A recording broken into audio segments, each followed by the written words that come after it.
I just had a workout with the 49ers on Tuesday, and I ran 21 miles an hour. So I can still scoot a little bit. For anybody out there watching, I can still slide on you now. Hey, I'm not limping, baby. I'm pimping. I'm pimping right now. This guy won the Grey Cup at the CFL. This might be my new favorite football player. I saw a lot of videos of him running people over. If I'm any of the teams, by the way, that potentially have a quarterback controversy brewing, I think I'm looking on the internet and looking up videos of this guy. Streveler played the past 2 years in the Canadian Football League, helping lead the Winnipeg Blue Bombers to the Grey Cup title last season. The former USD standout says adjusting back to American football will be a smoother transition than when he had to learn the Canadian rules.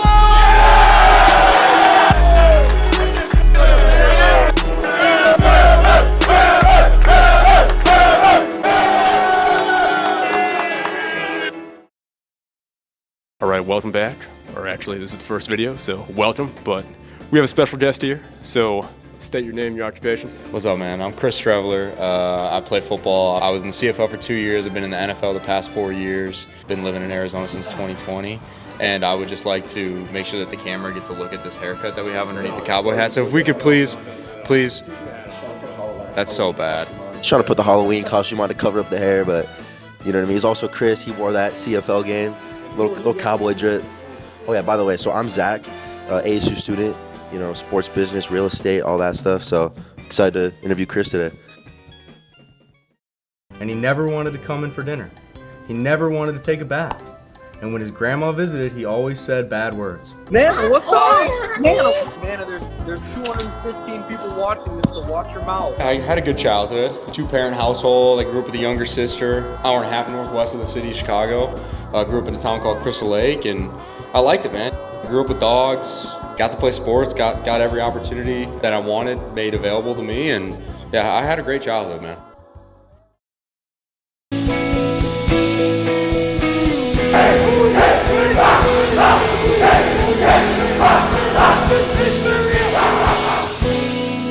So Marion Central Catholic, is that considered a football powerhouse out in suburban Chicago? It definitely used to be. So I chose to go there as opposed to the public school.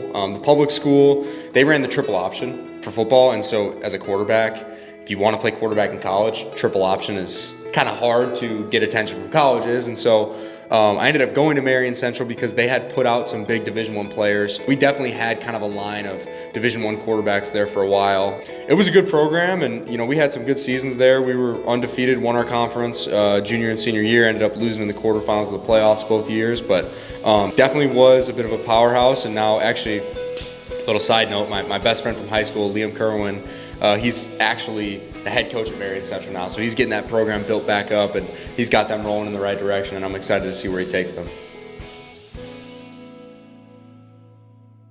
My recruiting process was a grind. Didn't have any offers going into my junior year, and I didn't start on varsity until I was a junior anyways, and so that's one thing I always tell the kids that I train is, look, man, don't worry about when you play, just worry about what you do with that opportunity, because I didn't even play till I was a junior. I ended up going to Division I and making it to the NFL. So, you know, if I can do it, you can do it. So, you know, in terms of my recruiting process, it was really a lot of me going to junior days, going to one-day camps, trying to get in front of coaches, shake hands, and perform and show them what I could do. So going into my senior year, it was that winter, I went up to SDSU, I believe it was for like a junior day, South Dakota State for our South Dakota people out there. So yeah, it's just kind of funny that actually ended up being my first offer. I went up there, met with their head coach. They ended up giving me an offer. And at that point, I was kind of waiting just to see what else came about. It was still early at the time. Everything's been moved up now, but going into my senior year, it was still early. So I ended up that summer going to probably 10 one-day camps, and I had probably another 10 scheduled. When I went to Minnesota's, they loved what I did. I actually played quarterback and receiver at the camp, and I ended up getting an offer a couple days later. They were towards the top of my list. They seemed to have a really good vision for what they do with me in terms of, like, you know, using my versatility, athleticism, and stuff. So just committed there. I was excited about it, and yeah, I only ended up having 2 offers, and you know, went a place I was excited about.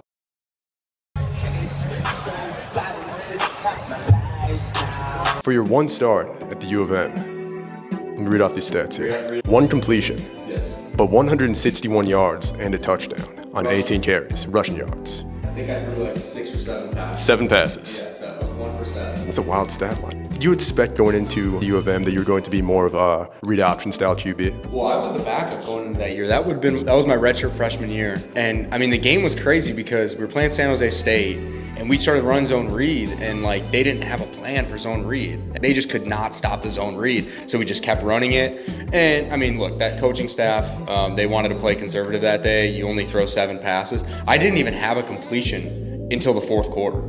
So I kind of wish I hadn't thrown a completion, because I think that would have actually been a record of like the first time in 60 years that a team won a game without actually having a completion. So I think I still got like Big Ten Freshman of the Week after that. My one completion was actually to one of my best friends in college, good buddy of mine, Drew Wolotarski, a dude I actually played in Winnipeg with as well. We were roommates in college, roommates in the CFL. So yeah, crazy stat line. And again, we won. So no one's arguing with that.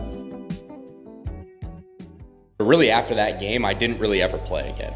I kind of transitioned over to trying to play special teams and getting on the field because they weren't playing me at quarterback.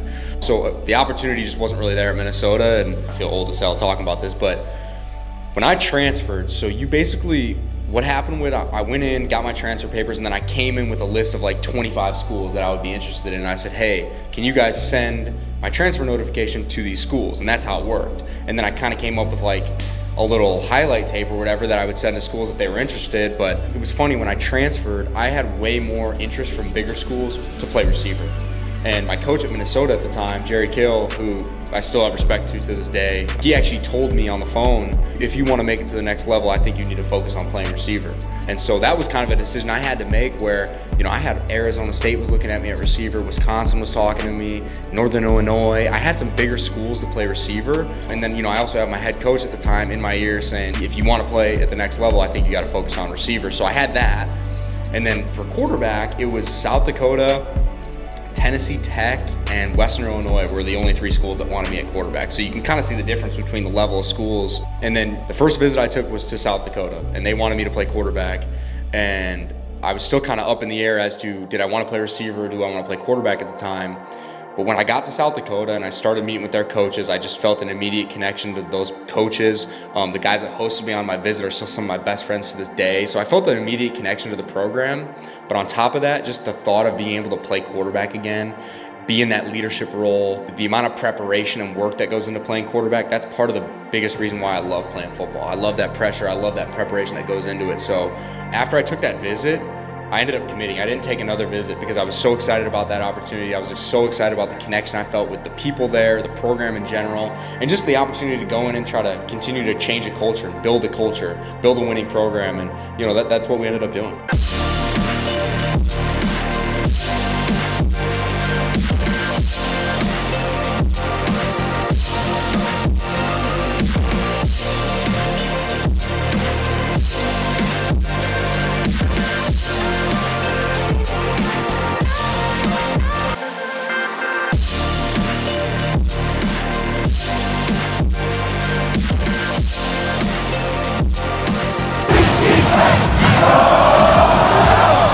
It's lit!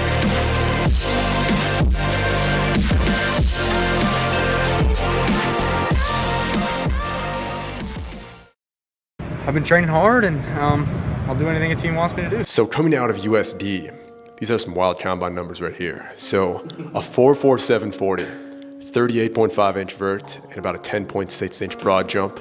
Well, I'll tell you what, first of all, I still can run to this day. I just had a workout with the 49ers on Tuesday, and I ran 21 miles an hour. So I can still scoot a little bit. For anybody out there watching, I can still slide on you now, so don't sleep on me. I felt great going into that day. We had all 32 teams at that pro day. It was gonna be important for my process, right? Because coming from South Dakota, only starting 2 years, it's important that you show out in front of those coaches. And I felt like I did that, you know, and didn't end up hearing anything, didn't even get a mini camp. And that's how I ended up in the CFL. When I signed in Winnipeg, I was competing as the 3rd stringer. The first day at camp, the backup retired. So the backup spot was open. So I went in, had a great first preseason game. I think I was like 10 for 10 with 140 yards and a touchdown. I didn't throw any completion. So I had a great game and I was having a good camp. And going into that second preseason game, our starter actually hurt his knee. So the starting job was open for the first game, and I ended up getting that job due to the preseason that I had, and I got to start my first 3 games, had success, had a package moving forward. But had that not happened, had I went to a different place, where I compete for a third string, I might still be up in the CFL to this day. So that immediate opportunity, being ready to take advantage of that op, and I'm so thankful that I ended up where I did, for that opportunity, but also the great people I met up there. So got some really great experience my first year to build on, going into my second season where we ultimately ended up winning the Grey Cup. That's a great transition right there, because going into your second season, were you prepared to win a championship, and how did you prepare to eventually win the Grey Cup? Going into the second year, I kind of knew I was going to be the backup. We had a starter that had been there for a number of years. He got a nice little contract, so I knew I was going to be the backup. And we had a great relationship. Shout out to Matt Nichols, man, still a good friend to this day. Just a great dude, great mentor. Really was the first professional I was around that taught me how to be a pro. We would go in every single morning at 5 a.m. and watch film together, and that really built up the mindset that it takes to be a professional for me. And so I still give him his flowers to this day, man. But I knew I was gonna be the backup, and again, I had my short yardage package where I was doing some cool things, and then halfway through the year, he actually ended up tearing his rotator cuff, and so I took over as the starting quarterback for the second half of the year. It was up and down. Had some really good games where we were explosive as an offense, and then had some games where we just didn't perform. And that was kind of the first roller coaster ride I experienced as a professional quarterback. And it was tough, but I grew a lot through that. I learned how to stay off the roller coaster. That's something I still tell myself to this day is, man, stay off the roller coaster. Because this game of professional football, it's filled with ups and downs. And throughout my journey, throughout my story, I've lived every up and down you can. So try to stay off that roller coaster as much as I can. Again, shout out to Matt. That's something that he told me, and had some success. I ended up getting injured towards the end of that season, came back for the playoffs, and yeah, man, the rest is history. So that postseason run, the word I saw a lot in articles was legendary. I think the reason you brought up the legendary word, and that's why that kind of sticks out, is because Winnipeg had not won a championship in 29 years going into that. And when there's a league with only 9 teams, that's a long ass time to not win a championship. And so that's a tremendous fan base. They love it. And so they were chomping at the bit to get a championship. And so it just meant more to that city. And, for my personal journey, I actually ended up fracturing my ankle in the second to last regular season game. I also tore my low ankle ligament and suffered a severe high ankle sprain. It was a pretty serious injury, and I finished that game, played on it for the rest of the game, and then after the game ended up getting MRIs and x-rays, and that's when the doctor told me a couple days later that it was a bad injury and I was going to be done for the season, and I was devastated. That was probably one of the hardest times I've cried. I was excited about being able to lead this team into the playoffs. I felt like I was really coming into my own as a player and a leader, and to have that taken away was devastating. And at that point, I made a mental decision that I was going to do everything I could to try to come back for the playoffs, even though they told me it wasn't possible. So I spent hours and hours every single day in that rehab room. The one thing they told me I could do was, I'd go in the big pool and just walk and stretch and kind of jog in place, because that was the one thing I could do, because it didn't put a ton of stress on my ankle, but I could still keep that mobility. And so I'm not kidding, bro. I probably spent like 6 to 8 hours every single day in that pool just running. And then as I started feeling good, I remember the head trainer would come in, the coach would come in, the GM, and I would just start sprinting in the water just to show them that I was feeling good. Because I would kept telling the trainer, I want to play, I want to play, I want to come back. And this is 10 days after I broke my ankle. So 3 days before that playoff game, I remember the trainer comes in, he goes, hey man, we're gonna take you out on this field and we're gonna run tomorrow morning and test it out. I was juiced. I was so pumped, because I just decided in my mind I was gonna come back. So I told everyone on the team, I'm like, dude, I'm running tomorrow morning, it's gonna go well, they're gonna let me play in the playoffs. And they're like, you're crazy. I went out there, I still have the video to this day, I can send it to you, but I remember it was 6 a.m., no tape, no Toradol, no nothing. I'm just out there just raw with the ankle, and man, it hurt, but I'm like, I can't show any weakness to the trainer because he's not gonna let me play. So I was just thugging it out. Ended up, he's like, nah, I think we can give you the green light to play. We don't feel comfortable with you starting a whole game right now, but just to do your package and have your little role, I think we can do that. So fast forward to the game now, I'm juiced, I get to play. I end up having 90 rushing yards and a touchdown in that game, that first playoff game on a broken ankle. Had a long touchdown run at the end of the game to kind of seal the victory. And so that was one of the biggest moments in my football career where I really overcame adversity, right? I was in the dumps. I'm done for the season. I'm not gonna get to be a part of this playoff run too. I just scored a game-sealing touchdown in this playoff game. I don't know if I've ever felt that type of emotion of overcoming that type of adversity.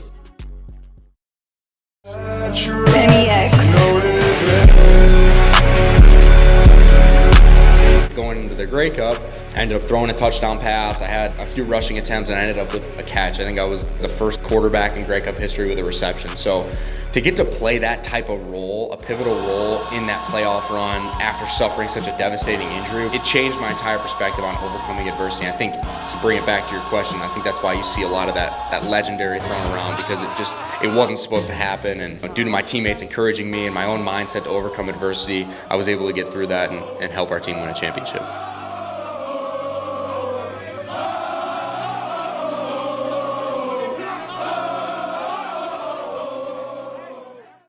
I had my outfit picked out for a month now, so can't wait. Does the outfit include a shirt?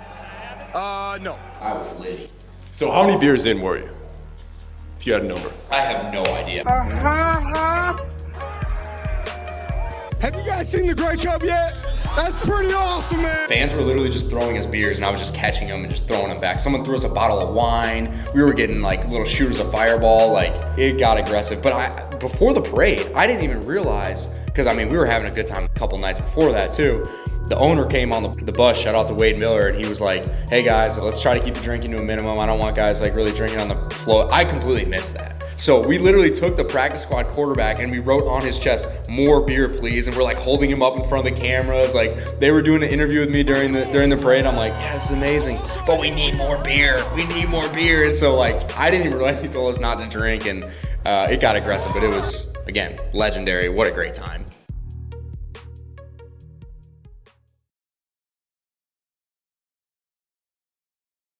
So going from that Grey Cup win, you knew you wanted to make the NFL. What was that process like? I actually knew that I was going to have NFL tryouts going into the playoffs. So that kind of made everything more complicated too with my ankle, because I told my agent, I was like, look, and this is crazy to even say, but I told him, I was like, look, my priority right now is trying to win a championship in the CFL. I don't even care about the NFL, so I'm going to do whatever I need to do. I'm going to play on this broken ankle, regardless if that means jeopardizing my NFL opportunities to try to win this championship. And so that actually ended up hurting me. I had about 10 teams that wanted me to work out, and because of the fact I played on my broken ankle, they want you to work out right after the season. I wasn't ready. I needed about a month to 6 weeks to be ready to go. And so 7 of those teams didn't even end up working me out. I only worked out for 3 teams, but my goal, my mindset when I was in the CFL was to be the best CFL quarterback I could be and to win a championship. So when I was there, that's what I was focused on. I did not think about the NFL at all. And I think that's a big reason why I had the success that I did, because I was just focused on that, right? And I think if you just focus on where your feet are,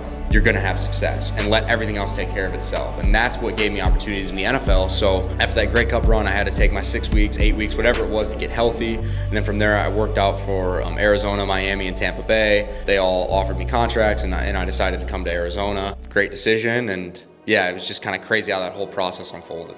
How did you choose the Cardinals out of Arizona, Miami, and Tampa Bay? How did you choose Arizona over the Floridian lifestyle? It was really just about the vibe I got at the workout, dude. I just got the feel that it was real. You know, the head coach is out there, the quarterback coach is out there. Everyone's got eyes on you. That means a lot. So I could just feel the vibe that Arizona was the most serious about me. They really liked it. And I think they only had 2 guys on the roster at the time. So from a numbers sake, it just made sense. You know, at that time, it's just like step by step. That was another just dream come true to get to sign an NFL contract after not even getting a mini camp coming out of college. Like, it just seemed surreal at the time, and I was just so excited and thankful for the opportunity. Let me ask a more personal question right here. So with the whole Arizona culture, have you ever been invited to La Carne Asada? La Carne Asada? No, what's that? It's like the barbecue for Mexicans, right? I know I was invited to one. Was just a type of meat. I know, I think it is, but like they call it La Carne Asada. It's like a barbecue, and they all gather. I know I was invited to one, but I never. Yeah, Juan used to drive us to Exos. So Juan, I know I can try to just hit him up, and then we can try to go to the Carne Asada. Well, next time you get the invite, let me know, dude. Streveler, again, I mean, I think he's probably had one of the greatest preseasons in the history of football. I mean, it's been awesome. That whole thing was crazy, man. Like, I got cut from Miami during OTAs, and then I was just at home for like a good 6 weeks. And my agent had talked to the Jets, and they said, yeah, hey, we like him. We'll probably bring him in as a 4th guy during camp. And anyone that knows the NFL knows that teams usually have 4 during camp, and that 4th guy is kind of just a guy that's an extra arm during camp in case something happens, or a guy that's going to get minimal reps during the preseason. I mean, that's where I fit in.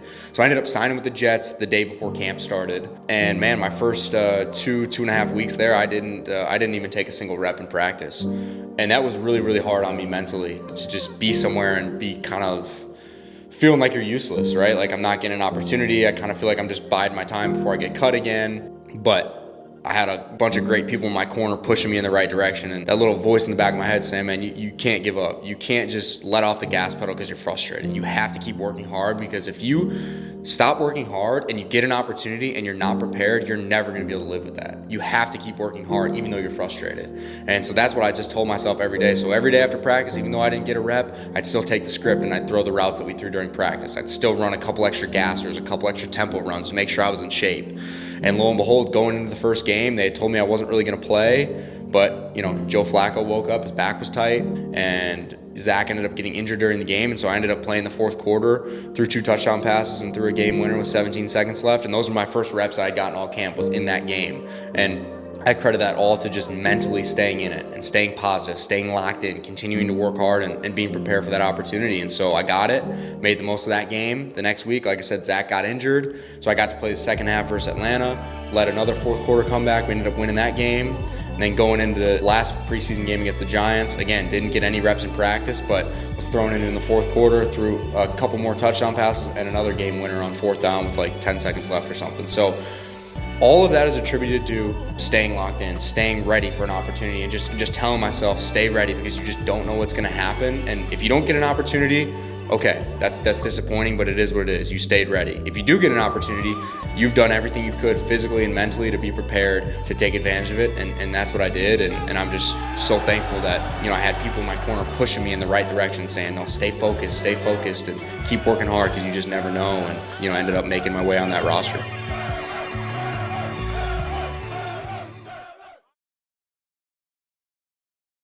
I think it's important to give context to my situation right now. So I got injured in the preseason with the New York Jets, was with them all last year, and then was planning to compete for a backup spot. This year, unfortunately, dislocated my thumb on my throwing hand in the first preseason game and was released with an injury settlement. So that's essentially what brings me back to Arizona at this point in time, and building a lot of cool things out here in Arizona. So if that doesn't come to fruition, I've got my hands in a couple exciting things out here as well. So just try to make the most of those opportunities when you get them.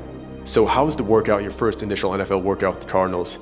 How was that different from your most recent workout with the Niners just this past week? I think it's just the mindset and my comfort having been in the NFL, understanding how the business works. You don't understand the business truly until you've been thrown around in it and been ingrained in it. This is my 4th year in it now, and so I understand what that's like, and I know what a workout feels like. And so for me, it's not as much those pregame jitters, and there's still a little bit of that because I want to get an opportunity and I want to perform, but it's fun for me. It's really fun to get to go into these facilities and meet people and see how they run things. And I have a lot of connections in the 49ers building. I know all the strength staff. There was a couple guys I was working out with that I had played on with previous teams. And just the more you're in this business, the more you realize how tight-knit everybody is. I probably know somebody in every single building across the NFL now. So it was exciting, man. I was just telling you, I ran damn near 21 miles an hour, threw very well, and they seemed impressed. So we'll see what happens. My 2 things, it's the simplest things, but when you do it consistently, it pays off. Is hard work pays off, and you treat people right, good things are gonna happen to you. That's how I live my life. I try to treat people the best way that I can and not ask for anything in return, right? Just treating people the right way because you should, and working hard every day, because when you put your head on that pillow, you know that you went as hard as you could. And if you don't make it back in the NFL, I can look in the mirror and say I did everything I could, and I could sleep with that. If I leave some gas in the gas tank and I don't empty the tank every single day, I have to live with that. And I have to look myself in the mirror and say, well, you didn't go as hard as you could have, and you'll never know. So those are my 2 principles I've always lived life by, and that's something that I keep in my mind every single day. Nice. That's a great answer right there. Some inspiration for y'all.